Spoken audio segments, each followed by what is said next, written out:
Man United 2, Everton 2, the final pre-season tour game at the Premier League Super Series. United draw, they win the tournament. Winning the tournament, there's a trophy ceremony, great, a little bit of fun and banter. But a lot of work still needed. As happy as I was after the Bournemouth game, as impressed as I was for that first 45, 50 minutes against West Ham, a lot of holes and a lot of flaws and a lot of really poor individual performances tonight as well. We're going to delve into that in more detail, while the midfield needs more legs, while the midfield needs more of a technical floor raise. Plus, some of these players have got to handle the pressure a little bit better. As soon as things get on top, you saw last season's poor habits. It's why the manager, now I'm looking at him on the sideline, is looking angry at those things. And two really sloppy goals for Manchester United as well tonight. Ugarte and Bruno at the center of both of them. They're obviously, I don't really blame Ahmad for the own goal. At first I did, but you realize his clearance was actually going to go out for a corner and it accidentally hits Aiden Heaven. I don't blame him for that, but lots of players giving the ball away scrappily today. There was almost a glaring chance created for Everton early on with Ahmad giving the ball away. There was 2 or 3 simple passes for Cunha that he made mistakes with. I don't really mind in the attacking phase, but when you're in the build-up, when you're in your own half, it becomes a real problematic thing. And that midfield needs some help in that way. That being said, I expect more from Ugarte on the ball. I expect a hell of a lot more from Kobbie Mainoo on the ball that I thought had, again, Ugarte will be the guy to attack tonight. Ugarte will be and Bruno will be the standout. They'll be the villains. And I understand why. They had really poor games in possession at times. I know Bruno scored his penalty. I know he got the assist for the goal, but he was very sloppy at times. And Ugarte, when you compare him to that West Ham game till today, it was like watching Jekyll and Hyde, and they deserve their criticism. I echo it. I concur. But it wasn't just them two. And I think, again, you'll get a lot of people do their standards gimmick, their standards bullshit, and they'll attack a certain group of players. Bruno is not an 8, and I don't think he is. Bruno is no 8 in the Premier League. I think it's too fast and too quick for him. Plus, he has an instinct that leads to losing possession. That instinct, when he's further up the pitch, is what leads to so many goal-scoring opportunities. It's what I love about him. It makes him one of the best attacking midfield players in the world, point blank. But in central midfield, it lets him down. It really, really does. And he can't differentiate between the two in the Premier League. So from my point of view, they deserve their criticism. I concur with it. I back it. And we'll get into more of it on here. But I'm not going to allow that to overshadow the poor, the poor passes that I saw from Ahmad tonight. Kobbie Mainoo's real lack of input, a few good moments with some good one-touch passes, but I want to see so much more from this man. He has got to start dictating that play so much better. That is his job in the midfield too. Whether it's Cass or whether it's Ugarte, their job is to win the ball back, distribute it. They'll progress the ball a little bit. I wish we had DMs that progress the ball more. Again, I concur. But his job, if he's going to play in that too, is to dictate more of the play, be that conduit between the attack and the defense, and be more impactful. And he's capable. I've seen him do it. He just wasn't at the races tonight. Ahmad, yes, he wins us the penalty, but so many times tonight where I feel we could have gone on the outside and had a shot, or we could have played. It was a time where we could have played Cunha in lovely, overhits the pass. There was the back pass I already mentioned. I really didn't like that. The manager made one mistake tonight for me, and that was the low at left back. It took all our balance away. We were a better team, I felt, down the left-hand side once Dorgu came onto the pitch. That being said, how is Dorgu not squaring that ball? How is he not squaring it to Rasmus Højlund? I've been a big critic of Rasmus in the last year. I stand on it. Nothing I said about him year one I take back, though. Times change, things evolve. Year one, I felt one of his biggest problems is we didn't create enough for him. Tonight was an example of what I saw so much in his first season. Him in a perfect position for a tap-in.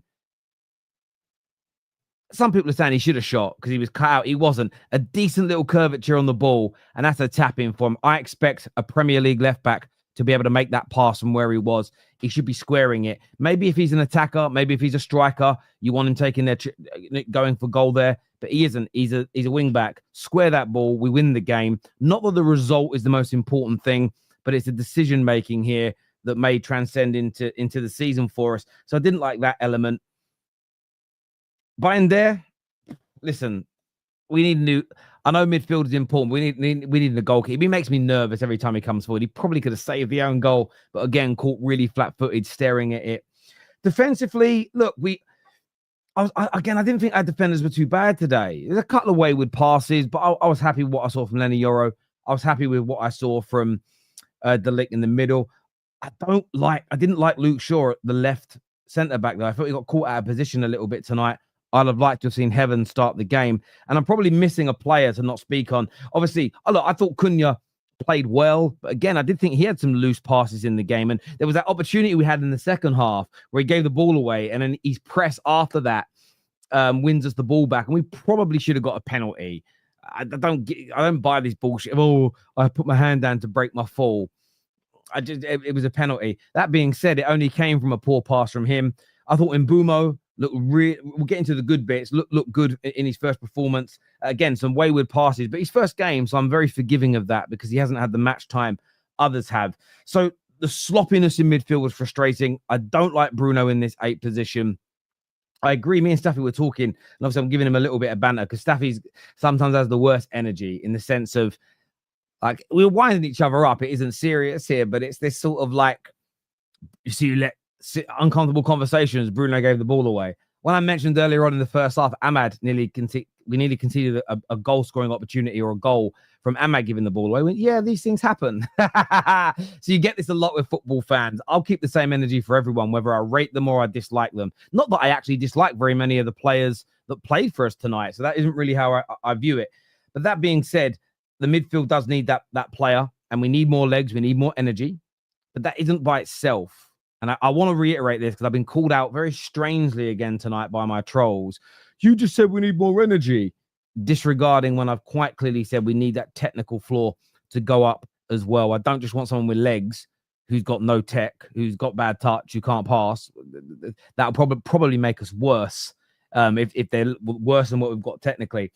On a positive side tonight, though, because there were some positives that I want to talk about too. You won't get that from very many Man United fans tonight, but there we go. There were some positives, and I feel that for me, I really liked the interplay, the approach play, some of the one-touch football, and I really liked the way we didn't just do it in the counter. We actually did it in open play as well. And I was quite impressed with that at times tonight. We were quite good in that area. And Mbeumo, some of his one-touch, either his layoffs or his passes, some of the one-touch, intricate football from him was great. He could put the ball around the corner into Cunha, into Bruno, who would feed it into Ahmad. That looked really slick. And we did that in phases in the first half, which was nice. We had some phases in the second half as well, once the substitutions came on and they got settled. The opening penalty was a penalty, but it was a wonderful work goal. My only criticism of that whole bit of play was Ahmad go on the outside first time and hit that with your right foot across the face of goal. Don't be looking for the cutback on the inside. I want to see you be aggressive in that scenario. There wasn't a player to square it to that. Like if there's a player there for a tap in, square it. But there wasn't really. You were passing it into a crowded area. Aside from that, I love that approach play. Second half, we had some very similar ones as well. And I actually loved that second goal of the game. The second goal of the match was beautiful. Good work. And then a really good press from Dorgu to win the ball back into Bruno Fernandes, higher up the pitch in his favourite position. A wonderful run from Mount. This was what it was like at his peak at Chelsea. Running into the half spaces, received the ball, quick touch turn, curled it into the far corner, and a very, very good goal indeed. Very, very good goal. And it was really interesting. Both Man United's goals came from really good play, where I felt Everton's goals, and their fans may see this differently, so fair play to you. I felt their goals came more from our mistakes. Bruno giving the ball away, Ugarte giving the ball away, Bruno sleeping, and mix up at the back with Ahmad and Heaven, because I think we were panicking a little bit. I don't think the little scrap on the pitch helped either, because I don't know about you, I started watching the fight, and then the goal went in. I think some of the players maybe have been a bit distracted by it. But yeah, some really good approach play from us tonight, some really good counters. And I'm excited about that element of our team next year. We definitely need a number 9. We need a new number 9. This is something I've been talking about for a long time. I'm not going to yield on that train of thought. It's something that the club needs to go out and give to this manager. There's no doubt about it whatsoever. But overall, as I say, for me, this preseason tour, I don't know what to score it out of 10 because I feel like it's ended in a little bit of a downer. But I'd say overall, I'd probably give it like a 6.5 out of 10. I've had some really good moments. There's been some parts that have worried me. My big concern, I've called it out all summer, was not getting I wanted the players in earlier.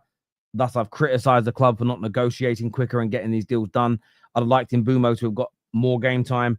The striker still isn't in. Again, it's something I want the right profile. I don't want to overpay. But of course, the timing of the deal is a really key component. So I wanted that in better. But the cultural element has been excellent. You can see the togetherness in the team. I love the fact we got into a bit of a scrap on a preseason game. I actually like the fact that after the match, we looked really gutted and disappointed. That shows me a good sign of hopefully things to come. And I know there'll be a lot of United fans tonight. You'll get a lot melting down. Oh, the manager's going to be gone after 3 or 4 games. And maybe he will. Maybe they're going to get, again, it's spaghetti throwing. And then they're throwing loads of spaghetti on the wall. And again, that one's going to stick. They're guessing, in my personal opinion, right now. I don't think anyone actually knows which way this is going to go. Get them to define what bad looks like as well, by the way. Anyone who says, like, we're going to have a bad season, get them to define it now so they can't move the goalpost later. I'm going to get behind the team. I'm going to support them. I'm going to call out the things that are bad. I know what our flaws are, but when I say support them, I quite literally mean I'm going to cheer them on. I want them to do well. I'm going to put as much positive energy as I can out there alongside constructive criticism. I think that's important. I think talking about sacking managers right now, again, I just don't see how it helps anybody.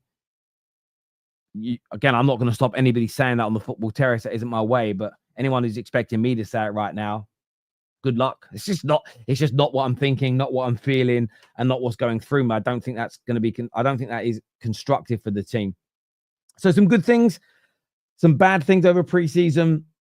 2 weeks until our first game. I think we've got one more preseason match against Fiorentina. Hopeful. I mean, I was waiting like before I went live to see if anything got updated, and there's nothing that I've seen. But obviously, everyone's waiting to find out what's happening with the striker. We really need one. Will it come in? We will see. We will see. But look, I want to go to some of your comments before I bring the callers in tonight. And at the end of the day, look, we didn't lose. You know, there were some things to work on. We didn't lose. You know, we actually are unbeaten over preseason, which is decent. Listen, if we start the Premier League campaign off with 2 wins and 2 draws in our first 4 games, what would that be? That'd be 8 points out of 12. Probably take that. Results-wise, I'd take the opening 4 Premier League games as in this way. If somebody can make, because especially if we play City and Arsenal in that period, 2 of the title favourites, I'd definitely take it. Let's go to some of your comments here. Errors creep in when we look leggy. Do you know what, Bob? There is that. What I saw when West Ham pressed us and we made a few mistakes. So when we were pressed by by Bournemouth and by West Ham, and we passed our way through it, we grew in confidence. We got caught a few times and we just never found our legs again. And we never found a different way. And that's when I was disappointed with our midfield tonight. Bruno, Mainu, Ugarte, is that they just didn't. And I know Bruno was playing in the 10, but I think 10s are part of the midfield. They're also part of the attack. They're a combination of the two, literally by definition. The 10s are cams, which is attacking midfielder. So you're literally central attacking midfielder, which literally makes you part of the midfield. And I wasn't impressed, and I wasn't happy with them tonight. They didn't find a way around it. And Everton are not a great team. Yes, they're athletic. Yes, they've got legs. But so are Bournemouth. And we did a much better job in there. Hold it, Flowers. Yeah, calling me Flowers is what kids at school used to say. You guys were shit, Terry. Now, I said I wouldn't go as far to say overall we were crap. But there we go. There we go. Sloppy goals, no doubt about it. Midfield was crap. Abandon the striker. Look, I hear you. This is the issue, though. I think the midfield needs mass work like our attack. One midfielder coming again. I want to know when people say this, and this is what I'm not hearing. So I don't know what Staffy's going to say. Staffy and me were in the group chat, and he said He said our midfield will. I think his words were. Let me read it again. And I'm throwing this out because it's to you guys. I'm only saying what he said here, right? And I'll ask it. He might have actually responded. He says here, where is it? The midfield will fail us. And I'm like, define it. And the reason why I'm asking people to define it is I want to know what you think. If we went and bought a really good midfielder that you could name, how would that change the fortunes of our season versus where you think we'll end up without it? For instance, say you go right, sign Belieber and no striker. Well, where do you think we'll end up in that circumstance? I think we can come 6th. Cool. Where do you think we're going to come without him? 7th or 8th? Then I look at it and I'm like, that's a little bit of a toin cost, right? Because you might not finish 6th if you don't have another person scoring goals. If you think if we get a midfielder, we'll come 6th or 5th, but without one, even with a striker, we're going to come 12th, then I understand it being said. But I think you have to define what you mean by we are going to fail if we don't buy a top-class midfielder. I think you've got to define the difference. So signing Šeško or signing Belieber, I'm throwing that name out there just as a case in point. What is the difference in where we're finishing? That's the question. And I'm not saying you're wrong, but you've got to define it. You can't just say the midfield will fail us and then wherever we finish, go a better midfield would have finished higher. Yes, but if we finish 4th, that's more than most people are predicting. So I need to know what that looks like in reality. I think we've got to start asking for that as content creators. You've got to unpack what the failure looks like and not just go, we'll foul. And then leave it open-ended so that at the end of the season, you can go, we come 4th, but we still fouled. Because if we had a midfielder, we could have come 2nd or won the league. I'm using an extreme example to prove a point here. And this also says, Terry, you defend Ugarte and you won't judge his ability like a fish trying to climb a tree. Well, no, I won't do that. I won't judge. I won't go, right, Vitinha does this, and I'm going to be angry at Ugarte for not being able to do it. We didn't buy him to be that player. We bought him to be a destroyer that wins back possession, who protects the back line. That is the role that I judge him most on. Now, what I mean by that is I know he's not good at progressing the ball like Vitinha. I know he can't do that job, but I'm not angry at him for not having an ability that he doesn't really possess.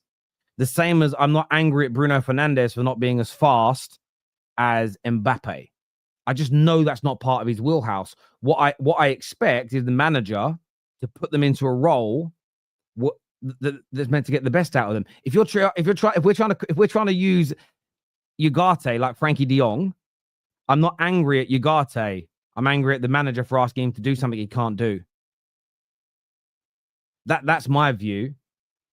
So I've always been that way, and I'll maintain it. I will always get more angry at Paul Pogba for having a bad game in possession than I would Scott McTominay, because Paul Pogba was so much better on the ball. So like today, in possession, as much as Ugarte was trash, I'm more angry with Mainu because he's so much better and didn't do anything. The same as at school. A teacher's always more angry with a bright, smart kid for messing up and not getting their homework done and getting bad grades through not working hard than they are the silly kid, because they see the potential there. So that's just my way of viewing it. So as I say, it's not about defending Ugarte. If you've watched this show, you've seen me criticize him. I know what he can't do. I know what he can do.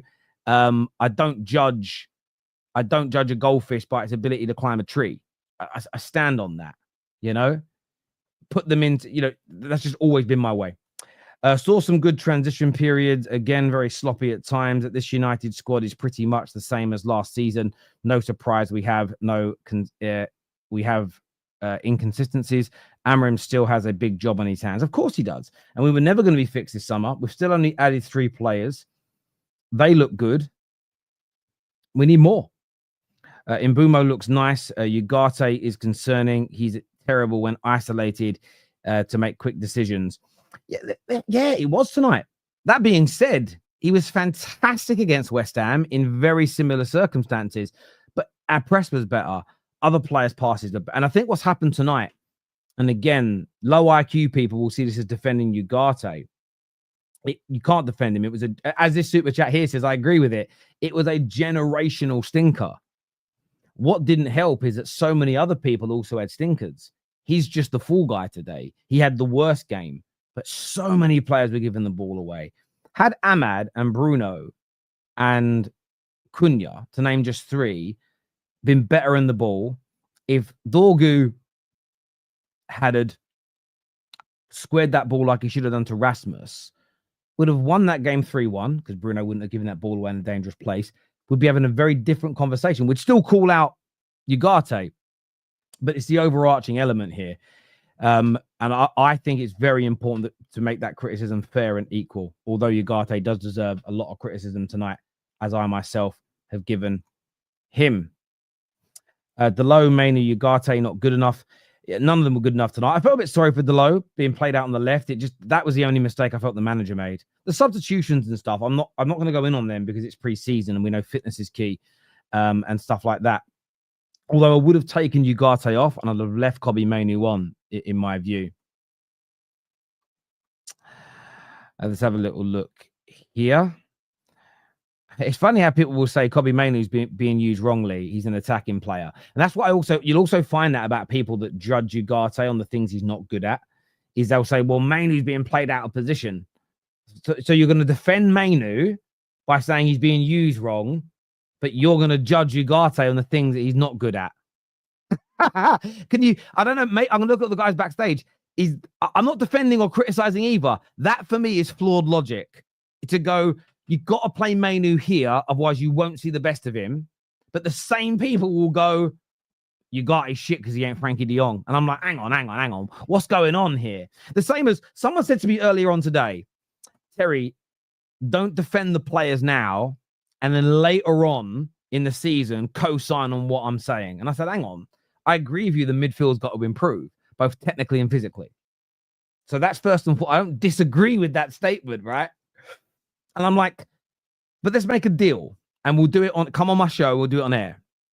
I promise, if I say I'm happy with not improving the midfield over getting a striker, later on in the season, of course, if we're bad, I'll complain, but I'll hold my hands up and say, but I asked for this, it's on me, partly on me. Equally, though, this person has said we'll have a terrible season and we're 100% dead forever. I said, I will make it so that I can't complain about the midfield. I won't co-sign it as long as you don't celebrate if we end up being good. As long as you don't celebrate if we're not dead forever. Only if you don't celebrate if we're better than you think we're going to be. Do you know what my response was? That logic doesn't make sense. And I went, hang on. How does that logic not make sense? If I'm saying I'd prefer a striker over a midfielder first, but I know the midfield's got to improve. If I then can't moan about the midfield later, you saying we're going to have a bad season and we're a club that's finished forever, and that's because the people that are saying we're dead and finished, of course they want to join in if we're good. The same is as if I get it wrong as a football fan and say I want a striker more than the midfielder first, and we end up with no midfielder but we get a striker. If I'm wrong, I'll go, fuck, we should have got a midfielder, shouldn't we? Just because someone else had a better opinion than me or were correct now doesn't mean I can't complain. I don't get what we're trying to do with content creation. It's becoming weird. You didn't say that first. You can't say it now. Well, you weren't. I'll make a rule.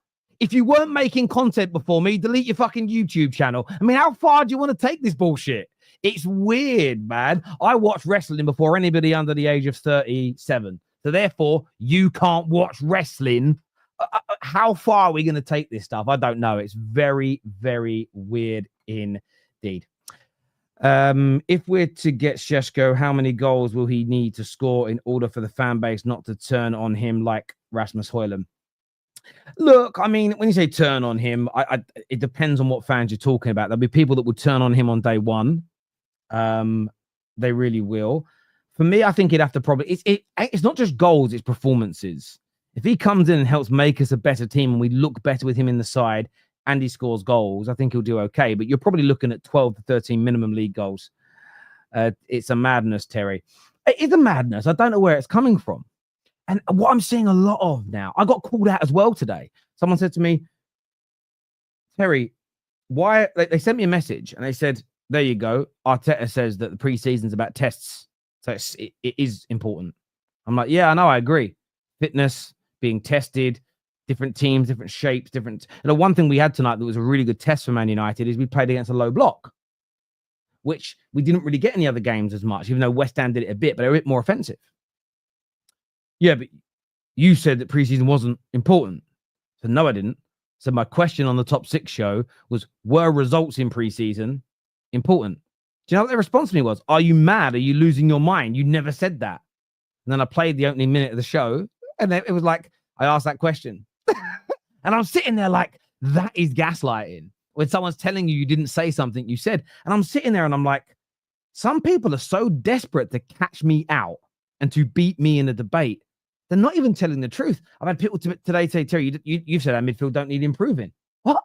When did I say that? Well, you want a striker first.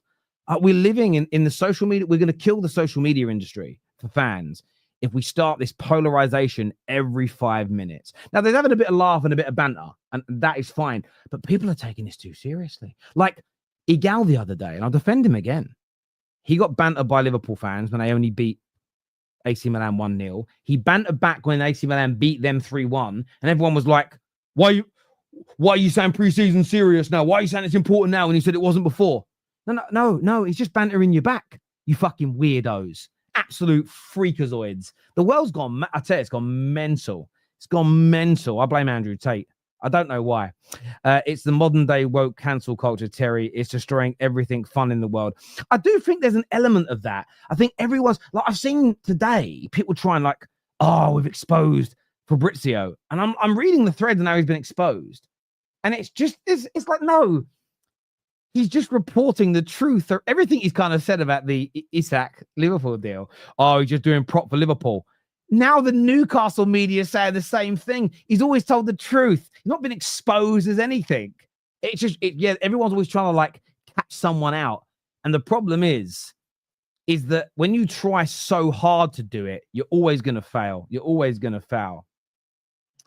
Yeah, the word woke is when I was younger, the word woke was a very important word. It was important to have an element of wokeness about you. You know, it was when you stood up for inequalities and problems. But I do feel like the word's migrated a little bit. And it's just the weirdest things now. Literally the other day, I saw a guy who I used to really, who I used to really want to work with. He was referring to people like he was using food from the UK as a way to try and diminish like English people. And I just thought to myself, you'd be the first person to cry if somebody was doing it about food from this country or that country to try and describe people as being. And I was sitting there looking at it again. Ugh. It's just the whole world's gone mad, mate. I tell you, it's all gone mad. Anyway, let's move on.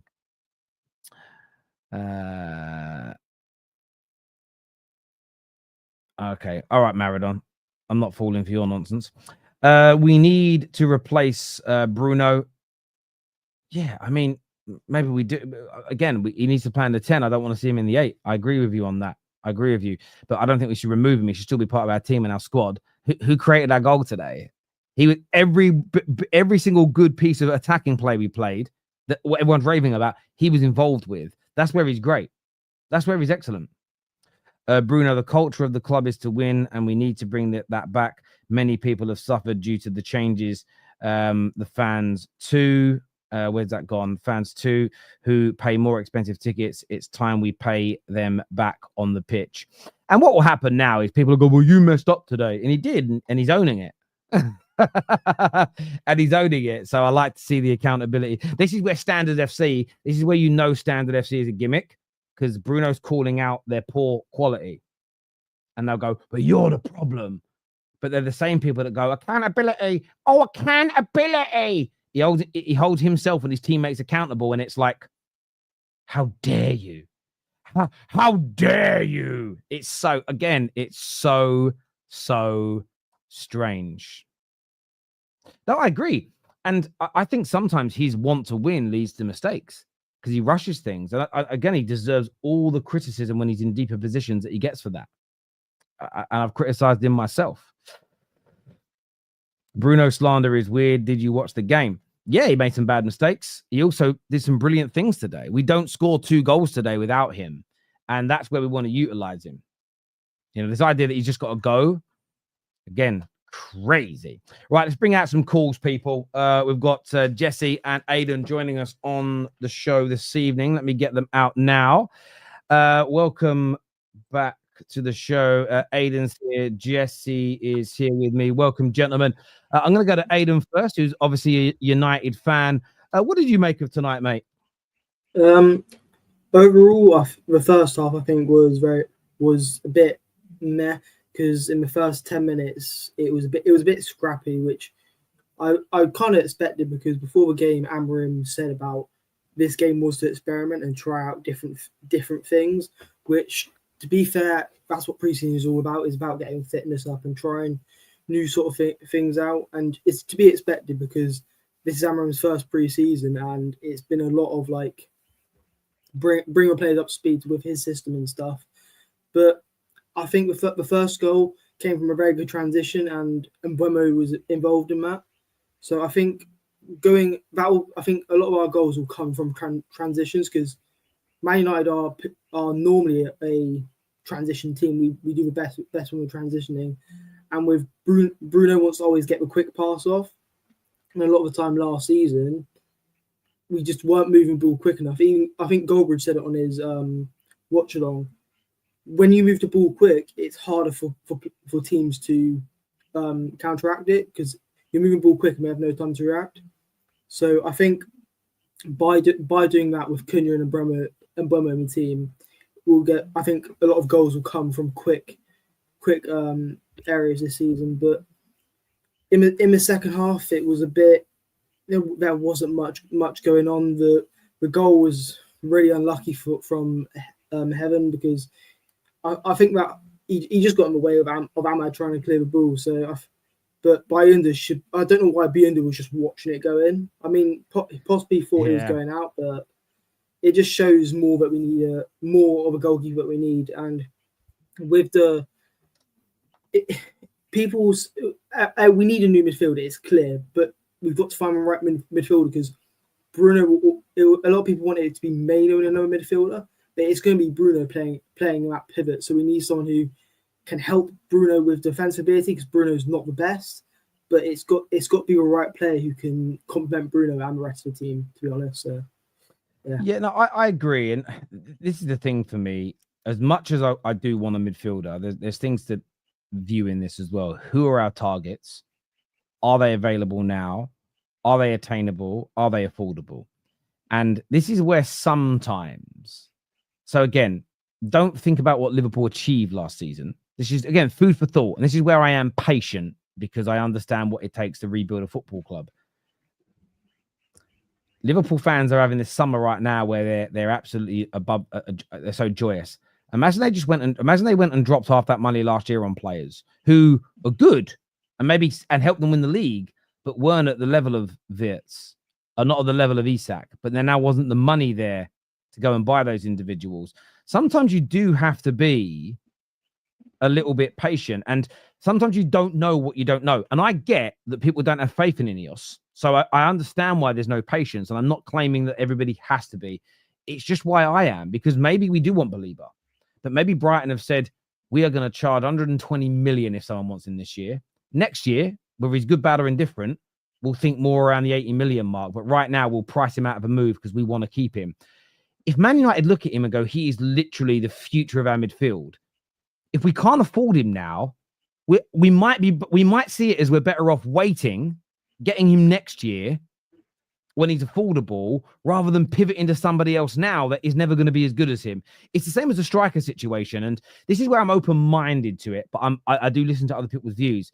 I was talking to somebody else earlier today that said, I don't want Šeško. Why? Because we're paying 65 million for what he might become, where Watkins is a little cheaper and we know what he is. I'm like, yeah. But can you imagine back in 2004 if we went and bought Darius for sale because we knew what he could do, and not Wayne Rooney? But I do get that the difference is we trusted Fergie, right? We trusted the club back then. We don't trust the club now. So I do get it. But that's just why, for me, I'm like, great point, Staffy, great point, Aiden, great point, Jesse, great point, KJ. I'm looking at it from this point of view too, because I always knew this would take 3 or 4 years to fix us. And these things happen. And again, I'm going to go to Liverpool because they're being used as the pin-up boys and the poster boys this year. When they didn't sign Van Dijk, I remember that summer, and their fans went mental. Why don't we get someone else? Why don't we go for somebody else? 6 months later, they got him. I wonder now, again, if you could say to any Liverpool fan, if you could go back in time now, would you sign somebody else that summer when you got nobody, or would you waited? They'll all go, yeah, waited. And again, I'm not saying we're going to do that, But I'm just saying that's why I'm not absolutely, excuse my French, CUNTing the club off yet, because I just don't want to come back. I don't want to come back on it. Do you know what I'm saying? But we'll see, man. We'll see. Jesse, what did you make of United tonight? As an outsider looking in, what did you make of it? I heard you made a comment earlier on. Well, not really a comment. Something. Well, you and Staffy were having a conversation in the group chat, and he said that your midfield gonna be your downfall for next season, right? And they basically wanted them to go a little in depth with that. I will go in a little in depth with that. I think your midfield is really slow, and your midfield will get dribbled past easily. If you all are planning to use Bruno Fernandes as that 8, no, don't do it. Absolutely, don't do it. Right? You got it tonight. I am so glad. I remember a couple seasons back, Chelsea was linked with this guy. And the only reason why we didn't get him, because PSG made some excuse or drama that they were in for the player first, and so we wasn't able to get on. He went PSG. PSG end up loaning him or selling him to you all or whatever, and now we are seeing why, right? Me personally, I would try to incorporate. I know you all Man U fans wouldn't like it, but try to incorporate Mason Mount into your midfield. Realistically, he played for Chelsea Football Club. I know what Mason Mount could do in the midfield. He could be the person to be the workhorse in the midfield, to do all the hard work on and off the ball. He is a workhorse, right? I don't see anybody else in Man United right now, because you all are screaming out for midfielders.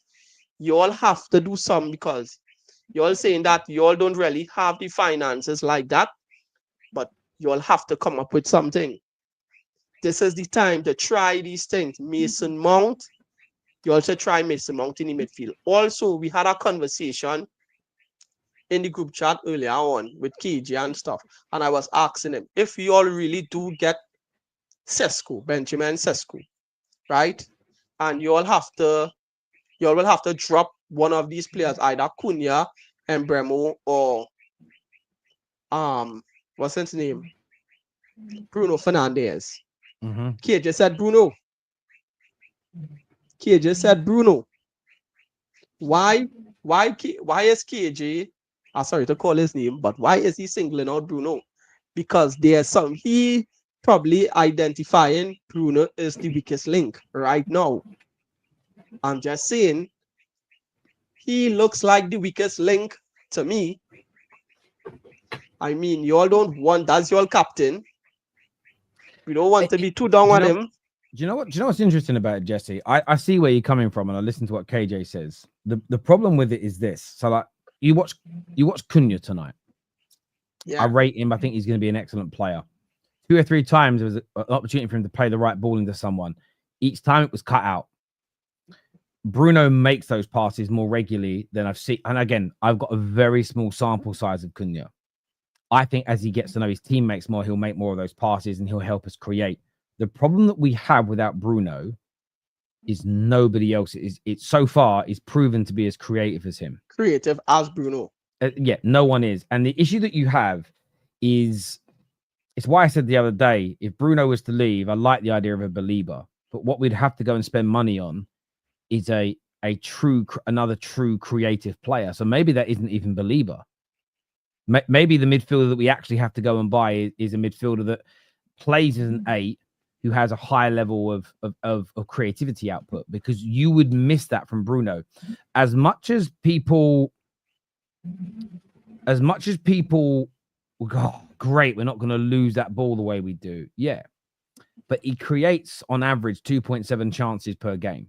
One of the high, he's since he's been in the Premier League, nobody has created more big chances. No one's created more chances. No midfielder has scored more goals. No midfielder has scored more goals from open play than him.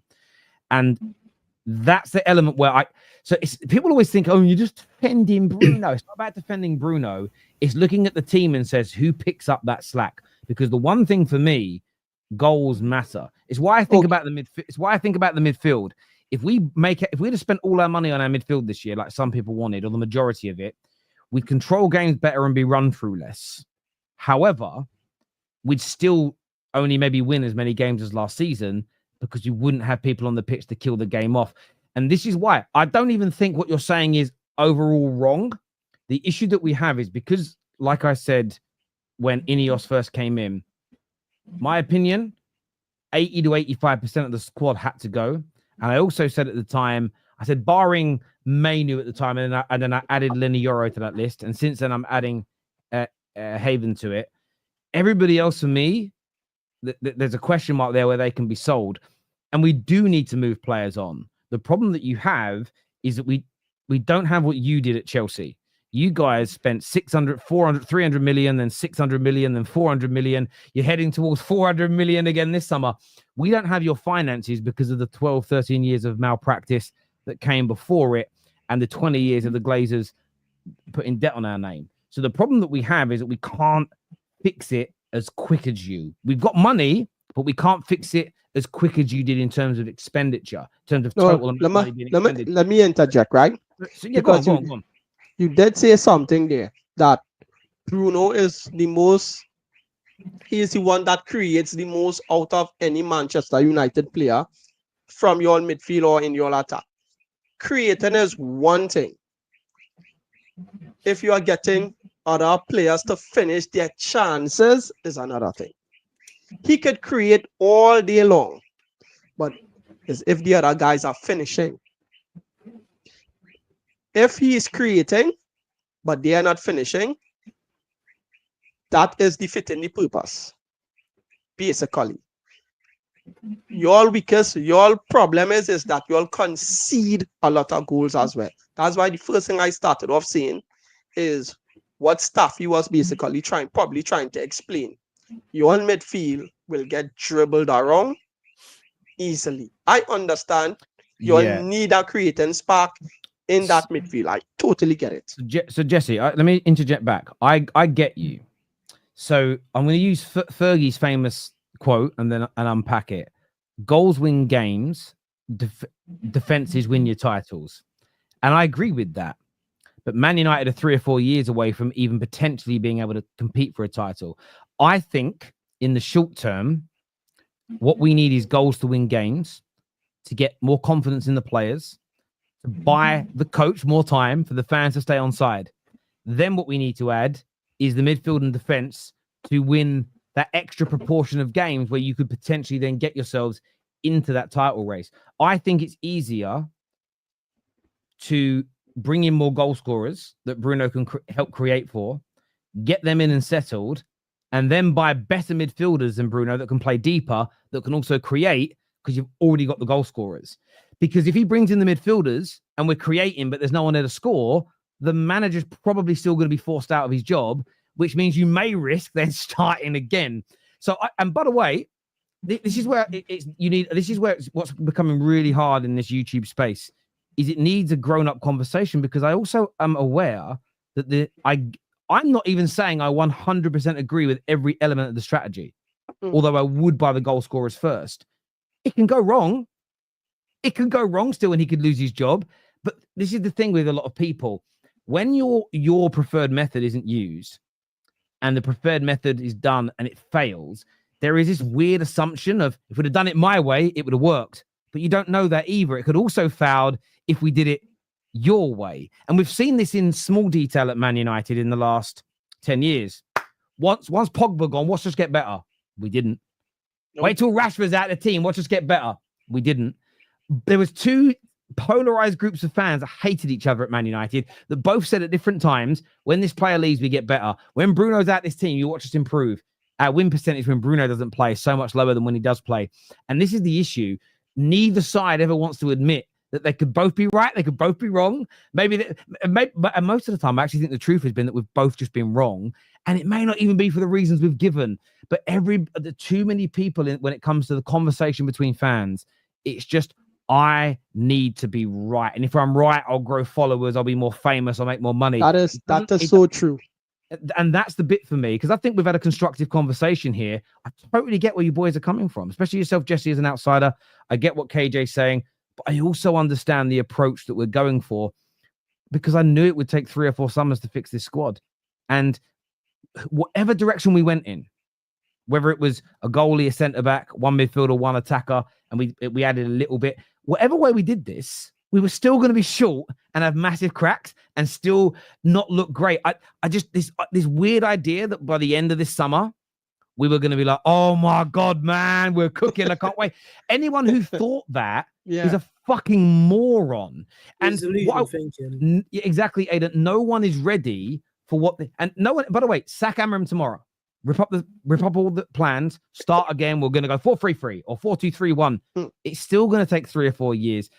People are more patient with it if they get what they want. Oh, that's the manager I wanted. That's the formation I wanted. Oh my God, we're making my favorite player the centerpiece. So they're a little bit more patient with what's going on. But I'll be more. Whatever we decide to do, I'm gonna be like this with it. Whatever we do, it's a 3 or 4 year process to get to where we want to be. But most Man United fans don't have the stomach for it. What they want is they just want an instant turnaround. But where they're just silly is that it just that isn't going to happen. It just isn't going to happen. I could definitely, as a Chelsea fan, testify to that, because we basically was watching our new ownership. They came in and they changed around every single thing. And we so accustomed to winning and being on top, or even being mentioned amongst the elite, right? We didn't have that for 3 years. So now I am seeing what they mentioned from the very beginning when they came in, what they wanted to do. Now we are seeing what is happening. So I will tell Man United fans, this is going to be long and painful, but it have people to do the job, sporting directors. You will have Christopher Vivell. Give him a chance. Give him a chance. What are you saying, Aiden? That's the thing. Like with a lot of the clubs, people don't understand it. Most rebuilds are 3 to 4 years. There's very few clubs that turn over very quickly, and it's clubs like Barca and Real Madrid who the people up top demand instant success. We've seen it with Chelsea when they got the new owners, 3-4 years to get players in, players out, get the whole system going. The same things happened at Newcastle. They didn't the first season quickly change. It took them like 2 years to get into the Champions League. They went out and never back in. It's the whole changing over. Like with new ownership, this is their first proper summer coming in. Everyone knew when Amram came in that he didn't have a preseason. Came in halfway through the season, had none of his signings that came in, and people knew it was going to take time. Amram came in and said, "This you're going to have to suffer first before you reap rewards." It's just Man United fans. A lot of us we just want instant success. We don't want to go through the hardship. It's the same thing with the transfers. Want to be like Liverpool, but they don't want to do what Liverpool did all those years ago. You have to suffer now to get the long-term gain. So true. So true. Do you know what's really funny? I remember him in his first interview or his first press conference saying that we will suffer and things will be bad. But I want to make sure. No, this is an old comment. I'm just trying to find the comment again because I'm pretty sure what he said is, but he goes, "We're going to suffer now because in a year's time you'll see the benefits." People are now twisting that sound. He said we'd suffer for a few weeks or a few months, and he lied and all of this sort of stuff. That's always going to happen, and it will happen in any direction. And a few people in the comments said, "Terry, but you've said before things are going to take 3 or 4 years." When Ten Hag came in, yeah, and we didn't follow a process, did we? We didn't follow us. It wasn't implementing his style of play. We were broken still. The culture was still bad. So as much as I was right, when Ten Hag came in, it should have taken 3 or 4 years to get to a point where we competed for a title and built the squad for him. But what I couldn't account for, because I'm not in the dressing room, is that player power still ensued. He wasn't implementing his style. He was buying the wrong players for what he was trying to do. The board were allowing him to do that. We were selling badly still. And when it all comes crashing down, you see it all for what it is. You go, wow, and I always quote Lies, because Lies said this on my show the day that Ten Hag was hired. We can't cheat the process. We cheated the process. So then what happens is you have to start again from scratch. And that's the issue. You're always starting again from scratch. What Chelsea did when Clearlake came in, year one, they made a mistake with their purchases and coach by sacking Tuchel, going to Potter. Then they went and brought Poch in. But they got more aligned to buying they started the young player thing in the January. They carried on going in the summer. But what they've done brilliantly since pivoting to buying younger players from that 1st January onwards is they've maintained that approach. They've just added better coaches in. So again, I'm not adverse to Amorim going per se, as long as the next guy coming in has a similar footballing ethos, so it isn't starting again from scratch, so you can continue the journey. And I've said that all along, because it's, and some people say, well, Terry, that weren't what you're saying 4 years ago, 5 years ago about Arteta. But that's because I've learned more about football since then. We've learned more about how Arsenal are now working, how Chelsea have rebuilt. We've seen it in real time. We now will learn what Liverpool did from back in 2010 when FSG came in until now. We know what Man City do in terms of the structure and how the clubs aren't run by their head coaches and managers. They're run by a sporting director and a hierarchy. And actually, over the course of this time, there was one clear vision with adaptations along the way, and the head coach came in as a plug and play. That's why slots gone straight in. So I've learned those things. So of course, I have a different opinion now to what I had 4 or 5 years ago, because I've learned more. The same as I used to believe net spend was real until we learned it wasn't. So I stopped speaking about it because we know it isn't real. But yeah, look, from my point of view, I absolutely know that this is a hard and long road. And one question that was asked of me when Ineos came in and started making changes was, do you think the Man United fans have the patience for it? And by and large, the words no come to mind. United fans are not. And I don't think it's because we're Man United fans. I think it's because we're humans. And we're all like this. And we're all like this, Jesse. It's when a Man United fan doesn't get what they want, they lack patience. You know? And I've always said this about the Arteta outers. All the Arteta outers with their standards, not all, because some are integral. Some of them, if Arteta's sacked and they get a manager they love, watch their standards change.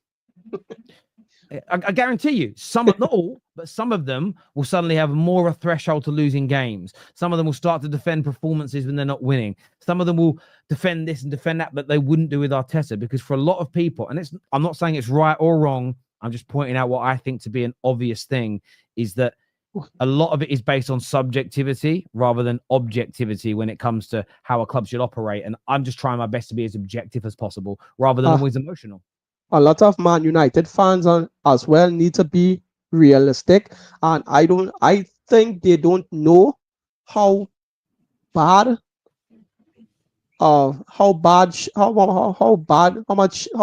shaped, well, not badly shaped, sorry, how much of a bad shape Man United is right now. It's been since 2013. That's basically like about 12 years since you all last won the league. And since then, you all won 1 or 2 trophies in between FA Cup and Europa League and stuff. But the bad spending and the COVID, it hit a lot of clubs hard. You're spot on, Jess. There's a few comments here. This here says, we wasted 60 million on Cunha when we needed a believer. Do you agree with that, Aiden? Do you think we've wasted 60 million on Cunha? No, because you saw it in Cunha's first game. What he brings to United is totally different from what we had last season. And if you think that one midfield is just going to completely change the whole dynamic of the team, it's not. But that's also it as well. I think people, the funniest thing is, if you threw Belieber in now with what we've added ahead of him, you'd go, oh, look at the difference. But if you just put Belieber in and nothing ahead of him, there'd still be all these holes in the team. And this is why it's hard to have an honest conversation.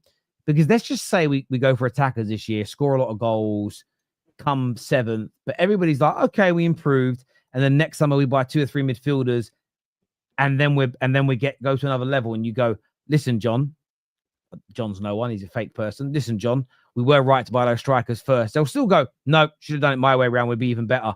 And there's never, you're never, I've noticed this with most debates. People will just continually, like you said, Rashford was crap. Yeah. Why Barcelona signed him, a team that you said last year, one of the best in the world? Doesn't mean I was wrong. Yeah, kind of does. What if he does well at Barca? Nah, still not going to change my mind, because you get that a lot now when people sign a player. Yeah. What does player A have to do to, like, for you to say you were wrong about him? Nothing. They will always want to be right. Nothing he can ever do to change my mind. It's like, then there's just no point to having conversations with you, because we know the thing is, if you're that regimented, once you've said your piece once, you never need to be listened to again, because there's no yielding, there's no change. The thing is, with people saying just one player, we said that for the past few years with every manager, like, get this one player and we'll do better. It's not as simple as that. Yeah, like, I agree. The manager kept Bruno and said Mainu is a 10. Well, no, he said Mainu can do more than a 10, so you're misquoting the manager. United fans are so quick to criticize why. I've seen improvement tonight. Surely Ruben Amorim can make Mainu, Ugarte, Mount, and Bruno work. I've seen a different attitude tonight. Campbell, I will say this. I'm critical of things tonight. I also praise things. I was very, very praiseful in the past 2 games. I'm going to keep the same energy for what I had for Arsenal, though. I'm not going to judge everything based on tonight. We actually played better teams than Everton earlier on in this preseason and look better. You also can have an off night, especially in preseason. And there have been improvements. Some of the transitional attacks from us today, I was very excited about. Very excited about. Where I was going, oh, that could be really good next year. And it's the first time these boys have kicked a ball in a semi-competitive game together. You know, it's getting Bumo some more minutes in the Fiorentina game, and I hope he starts. We do need to add more to this team and squad, but there are things to be positive about. And what I agree with you on is there was a different attitude tonight. I did think we got a little dicey under pressure, but I didn't think we quit. So yeah, look, there have been improvements this summer. That's why I'm giving it the whole thing. I'm giving it a 6 out of 10. If you ask me just about preseason performances and results, everything all in, I'd probably give it a 7.5. I'm marking it down more because I wanted more players in. Maybe even 8.5. I'm marking it down though because I wanted more players through the door earlier. And I always said I would stand on business when it comes to that, and I have. But boys, listen, I want to thank you, man, for coming on. I really appreciate it. I know it's late. I want to thank all of our viewers. We're back tomorrow morning with Straight Facts with George and Jamie at 10:30 a.m. So make sure you're all back with us. We're going to redirect you to that show now. Actually, let me check we're doing that, because I don't always know what I'm doing, because I'm only human after all. Yes, we are. So, yes, why isn't KJ on tonight? KJ's camping. He's away with his family. He's away having a little holiday, so he's not here. Listen, people, take care. Goodbye. God bless. Luis Paqueta is available. Yeah, but he, again, is a more attacking midfielder. He's not deeper. So one thing I will say before we go, the commenter just now, that's if they could find a way to fit Mason Mount with Bruno Fernandes, Kobe Mino, and Ugarte, find a way to fit the 4 of them, change the formation slightly. I think that could be a possibility as well. Something to look at. Be decent.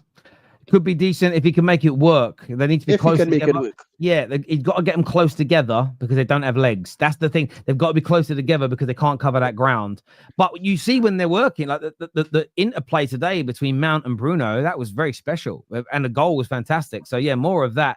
But one thing I will say, and I get what Jesse means, is the viewers, again, nothing is like, because I know what Staffy would say to that. No, he'd get very angry. But Jesse isn't saying that's the midfield forever. It's can you bodge that together to make it work for a season before you add more to it? That's what's being said there. That is all because of the situation you all are in. And the thing is, Jesse, everyone with IQ gets what you mean. You know what I mean? Angry Man United fans have IQ. They're just angry like Staffy. He's the heel at the moment. And also, I found out Staffy likes WWE, and that made a lot of sense the way he's angry. He's being a bit of a heel. That's what he's doing. Listen, everyone who's tuned in, thank you. Take care. Goodbye. God bless. This is going to redirect you to Straight Facts. So go there now and like it and bookmark it for the morning. And we'll see you all again very, very soon. Peace.